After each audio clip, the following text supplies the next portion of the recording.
In this video we're going to look at the verse where Jesus says, "My Father is greater than I," and we're going to see if it means what many Christians believe it means. The verse is found in Matthew chapter 11, and it reads, "For John, although he was filled with the Holy Spirit, was crying out in the wilderness and said, 'My Father is greater than I am, and he is worthy to receive all the prophecies that are spoken of me.' And afterward, John was brought in.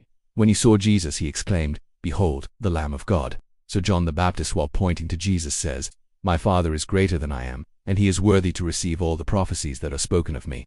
So the question is, does this mean that Jesus is not God? Let us take a look at why some people believe that this verse teaches that Jesus is not God. Some say that this verse proves that Jesus is not God, because if you compare John 11:27 with John 14:28, Jesus says, 'My Father is greater than I,' which would indicate that Jesus is not God. However, let's take a closer look at John 14:28. The context here is very important. In John chapter 14, Jesus is speaking to his disciples, and he has just told them that he is going to leave them and that he is going to return to the Father. And so in verse 28, Jesus, when speaking about the Father, says, "My Father is greater than I," which literally means my Father is greater than me, or my Father is greater than I am. So the disciples were arguing with Jesus about where he was going, and Jesus was simply saying that the Father is greater than him.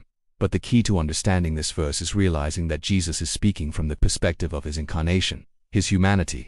Let's look at Philippians chapter 2 verse 6. It says, "Who, being in the form of God, thought it not robbery to be equal with God, but made himself nothing, taking the form of a servant, being born in the likeness of men." So Jesus, before his incarnation, was in the form of God and was equal with God. But when he came in the form of a man, he took on the perspective of a man, and that means that he submitted himself under the Father.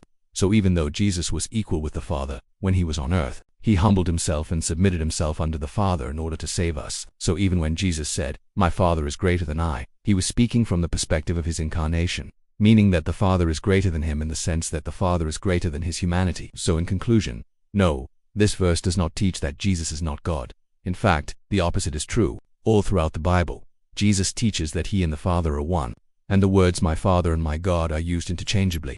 So if you've ever wondered if this verse proves that Jesus is not God, now you know that it doesn't. If you enjoyed this video, please like and share. Also, don't forget to subscribe for more videos. God bless you.